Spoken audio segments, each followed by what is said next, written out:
নমস্কার বন্ধুরা, কেমন আছেন সবাই? আমি ভালো আছি, আশা করি আপনারাও ভালো আছেন।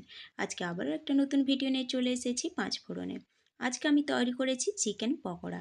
এই পকোড়া কিন্তু সবাই তৈরি করতে জানেন, কিন্তু হেসেলে যারা নতুন বন্ধুরা তাদের জন্য আজকের এই ভিডিওটা। তাহলে ভালো লাগলে চলুন পুরো ভিডিওটা দেখে নেওয়া যাক। চিকেন পকোড়া বানানোর জন্যে এখানে কিন্তু 250 গ্রাম চিকেন রেখেছি। এবারে বলবেন চিকেনটা হলুদ দেখাচ্ছে কেন? তার আগে বলে রাখি, চিকেন পকোড়া বানাবো সেটা কোনো ভেবেই প্ল্যান করিনি। চিকেন ঘরে এসেছিল, তাই রান্না করার সময় হঠাৎ করে মাথায় এলো যে সন্ধ্যের সময় একটু পকোড়া বানাবো। তাই আমি তুলে রেখেছিলাম 250 গ্রাম চিকেন। চিকেনটাকে ভালো করে ধুয়ে নিয়েছিলাম। প্রথমে দিয়েছি লবণ, তারপরে দিলাম 1/4 টিস্পুন হলুদের গুঁড়ো, 1/4 টিস্পুন জিরে গুঁড়ো, দেব 1/4 টিস্পুন কাশ্মীরি লঙ্কার গুঁড়ো। এবারে দিয়ে দেব 2 টেবিল স্পুনের মতো কর্নফ্লাওয়ার আর 1 টেবিল স্পুনের মতো বেসন। এবারে দিয়ে দেব আদা রসুন কাঁচা লঙ্কা একসঙ্গে পেস্ট করে রেখেছিলাম 1 টিস্পুনের মতো। বারবার বলছি, আমি কিন্তু এখানে 250 গ্রাম চিকেনের মাপে সব কিছু নিয়েছি। 1 টিস্পুন দিয়ে দিলাম টক দই আর অল্প একটু লেবু দিয়ে দিয়েছি। আরও দুটো জিনিস দেব, তার মাঝখানে আমি একটা কথা বলে রাখি, এখনও যদি লাইক দিতে ভুলে থাকেন তাহলে অনুরোধ করব একটা লাইক দিয়ে দেওয়ার। আর ভিডিওটা যদি আজকের ভালো লাগে তাহলে একটা অন্তত আপনারা আপনাদের বন্ধুদের সঙ্গে শেয়ার করে নেবেন।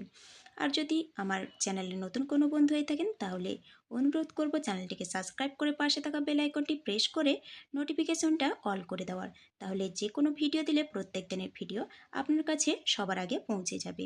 দেখো, কথা বলতে বলতে ডিম একটা ভেঙে দিলাম আর কাসুরি মেথি একটু হাতে ম্যাশ করে দিয়ে দিলাম।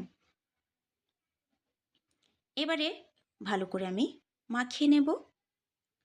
চিকেনটাকে ভালো করে কিন্তু মাখিয়ে নিতে হবে। মাখিয়ে নেওয়ার পরে আমি 2 ঘন্টার মতো ঢাকা দিয়ে রেখে দেবো রেস্টে। 2 ঘন্টার পর আমি কড়াইতে সাদা তেল দিয়ে দিয়েছি পরিমাপ মতো। এবারে চিকেনটাকে ভেজে নেব। তেলটাকে হালকা একটু গরম করে নিয়ে আমি গ্যাসের আঁচটাকে কিন্তু লো টু মিডিয়ামে রেখে চিকেনগুলোকে ভেজে নেব।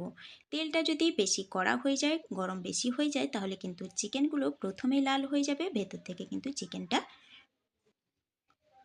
সেদ্ধ হবে না আর খেতেও কিন্তু ভালো লাগবে না। তাই গ্যাসের আঁচটাকে লো টু মিডিয়ামে রেখে এরকম চিকেনটাকে ভাজতে হবে। চিকেনটাকে আমি দুভাগে ভাজবো। প্রথমে একবার ভাজার পরে আবারও একবার ভাজবো। তো দেখো, উল্টে পাল্টে নিচ্ছি।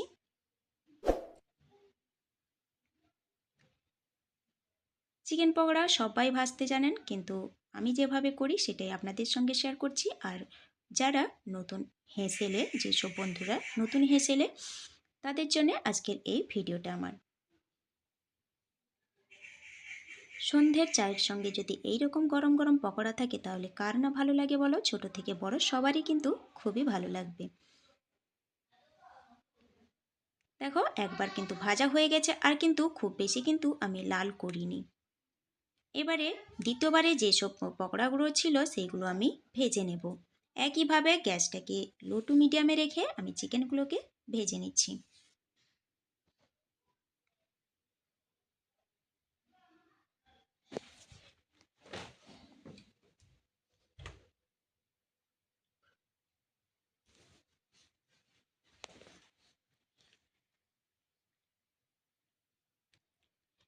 দ্বিতীয়বারে চিকেনটাকেও আমি একইভাবে ভেজে তুলে নেব।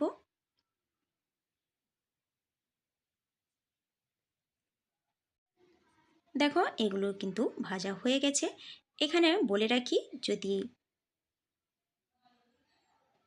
কেউ রাখতে চান ফ্রিজে, তাহলে কিন্তু এই পর্যায়ে আপনারা এই চিকেনটাকে রেখে দিতে পারেন ফ্রিজে। দ্বিতীয় দিন আবার বের করে ভেজে নিলেই চিকেন পকোড়া কিন্তু রেডি হয়ে যাবে। তো দেখো, দ্বিতীয়বার ভাজবো 10 মিনিট, তার আগে কিন্তু রেস্টে রেখে দিয়েছিলাম।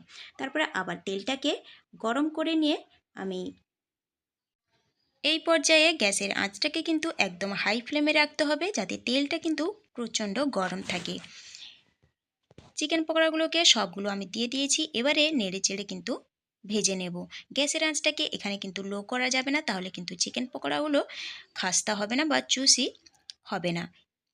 দেখো, হাই ফ্লেমে আমি 3 মিনিটের মতো ভেজে নেব।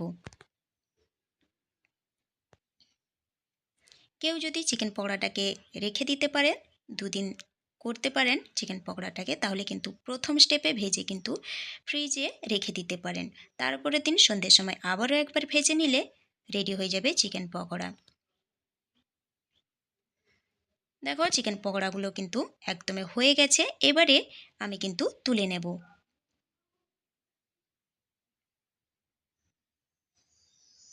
তৈরি হয়ে গেল আমাদের চিকেন পকোড়া। এর সঙ্গে 1 কাপ চা হলে কিন্তু জমে যাবে সন্ধ্যের আড্ডা। তো দেখো, তৈরি হয়ে গেল। এবারে সার্ভ করে দেব। দেখো, পেঁয়াজ আর একটু লেবু দিয়ে আমি সাজিয়ে নিয়েছি। আপনারা কিন্তু মিউনিস বা টমেটো সস দিয়ে এটাকে পরিবেশন করতে পারেন। তৈরি হয়ে গেল আমাদের চিকেন পকোড়া। কেমন লাগলো আজকের ভিডিওটা অবশ্যই কমেন্ট করে জানাবেন। ভালো লাগলে লাইক শেয়ার করে দেবেন। সুস্থ থাকবেন, ভালো থাকবেন। খুব শীঘ্রই দেখা হবে পরের একটা ভিডিও নিয়ে।